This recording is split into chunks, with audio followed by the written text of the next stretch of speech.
Boston, década de 1930, una ciudad construida sobre sueños y secretos oscuros. En sus calles nació uno de los criminales más despiadados en la historia de Estados Unidos, James Joseph Bulger, o como el mundo llegaría a conocerlo, Whitey Bulger. Si te apasionan los crímenes y misterios más impactantes, suscríbete y dale me gusta al video. Tu apoyo nos permite seguir trayéndote las historias más fascinantes y escalofriantes de la historia. James Joseph Bulger nació el 9 de septiembre de 1929 en el vecindario irlandés de South Boston, también conocido como Southie. Desde joven, James se vio inmerso en un ambiente cargado de pobreza, racismo y violencia callejera.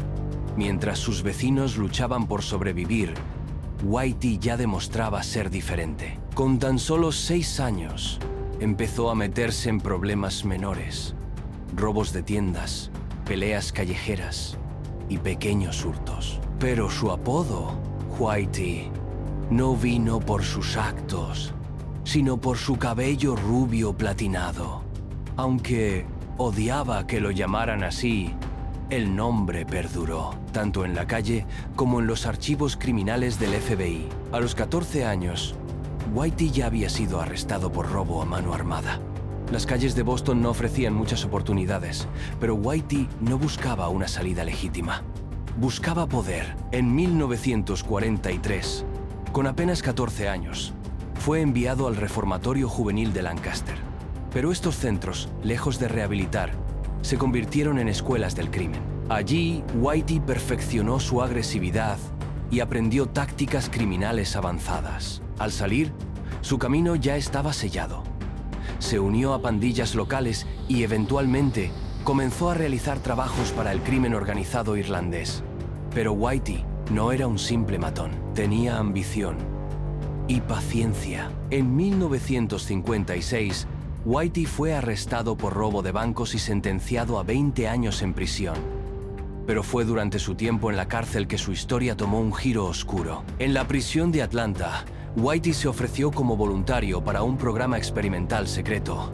Sin saberlo completamente, participó en el proyecto MK Ultra, dirigido por la CIA. Este proyecto buscaba estudiar los efectos del LSD y otras sustancias en el comportamiento humano. Durante casi 18 meses, White fue sometido a dosis masivas de LSD, experimentos diseñados para manipular la mente y romper voluntades. Años después, diría que estos experimentos destruyeron parte de su humanidad.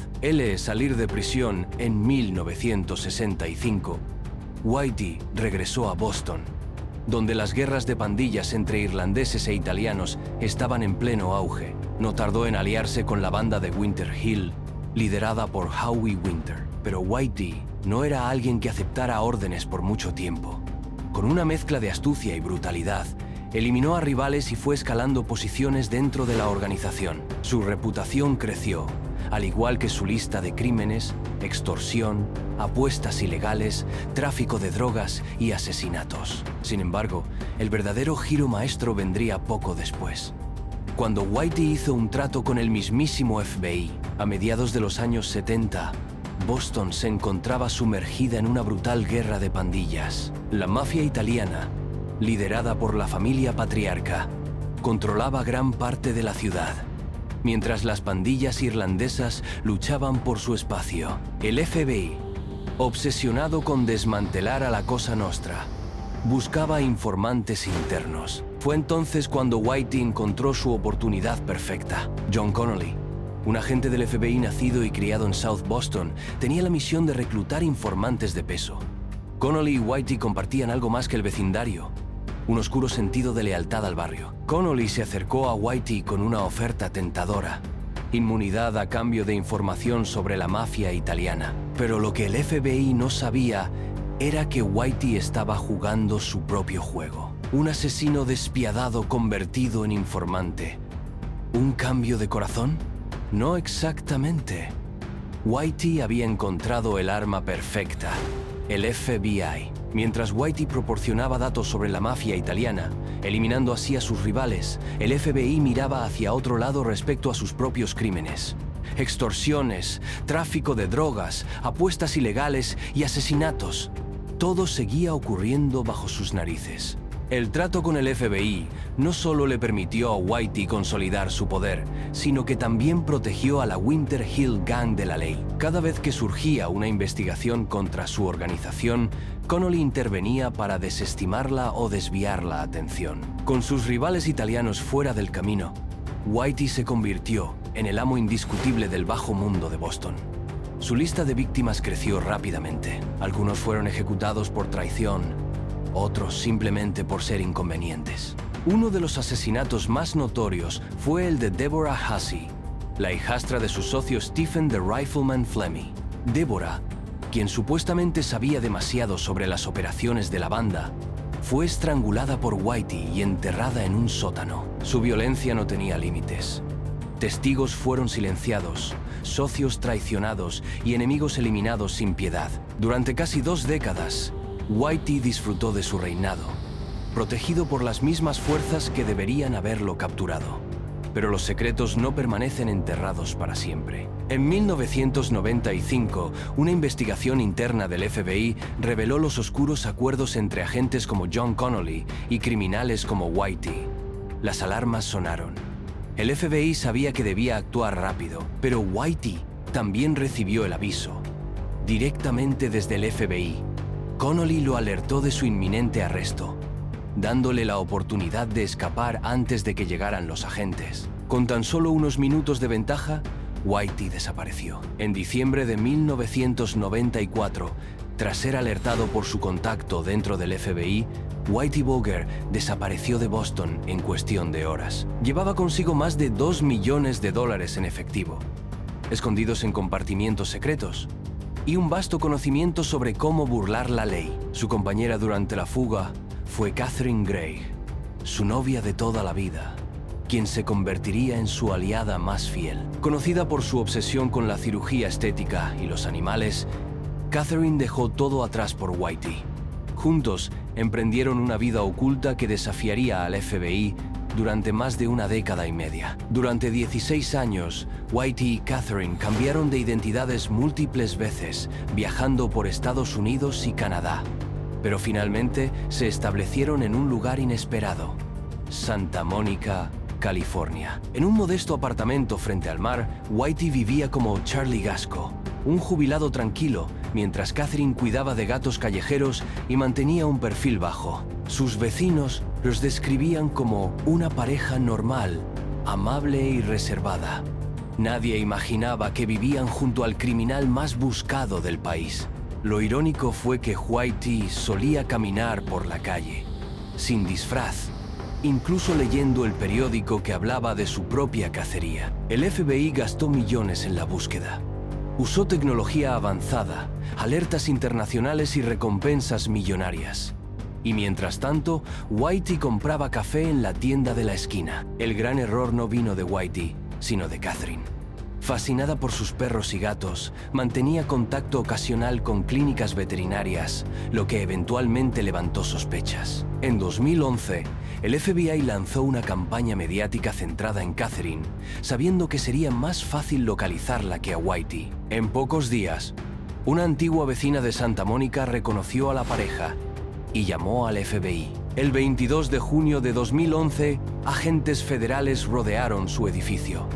Tocaron la puerta fingiendo ser operarios de mantenimiento. Cuando Catherine abrió, los agentes entraron y encontraron a Whitey en el salón, tranquilo, leyendo el periódico. No opuso resistencia. En su apartamento encontraron armas automáticas, munición y más de $800,000 escondidos en las paredes. 16 años huyendo. Y al final lo capturaron en el lugar más simple, su propio hogar. La noticia de su arresto fue un terremoto mediático. Whitey fue extraditado a Boston, donde enfrentó cargos por 19 asesinatos, extorsión, lavado de dinero y tráfico de drogas. El juicio, celebrado en 2013, mostró a un Whitey desafiante. Aunque fue declarado culpable y sentenciado a 2 cadenas perpetuas más 5 años adicionales, nunca mostró remordimiento por sus crímenes. Durante el juicio, surgieron oscuros secretos, las conexiones profundas entre Whitey y el FBI, los crímenes cometidos bajo su protección y las víctimas que nunca recibieron justicia. El hombre que manipuló al FBI lideró un imperio criminal y escapó durante 16 años. Finalmente enfrentaba su destino. Pero su historia aún no terminaba. Para un hombre como Whitey Bulger, la libertad era su única religión. Pero cuando las rejas se cerraron, el destino le tenía preparada una venganza fría y brutal. ¿Fue su muerte una simple pelea de presos o una ejecución planificada? Tras su condena en 2013, Whitey Bulger fue enviado a la prisión de Coleman II, en Florida. A sus 84 años, seguía siendo un criminal temido y odiado por muchos. Pero había algo que Whitey nunca pudo evitar: el estigma de ser un soplón. En el mundo carcelario, ser un informante es la peor traición. Y aunque él siempre negó haber colaborado con el FBI, los documentos probaban lo contrario. A lo largo de los años, Whitey fue transferido varias veces por su seguridad. Sin embargo, en octubre de 2018 ocurrió algo inexplicable. Fue trasladado a la penitenciaría de Hazleton, en Virginia Occidental, conocida por su extrema violencia entre reclusos. Tan solo 12 horas después de su llegada a Hazleton, Whitey fue encontrado muerto en su celda. Las imágenes de las cámaras de seguridad revelaron los espeluznantes detalles. En la madrugada, 3 prisioneros ingresaron a su celda.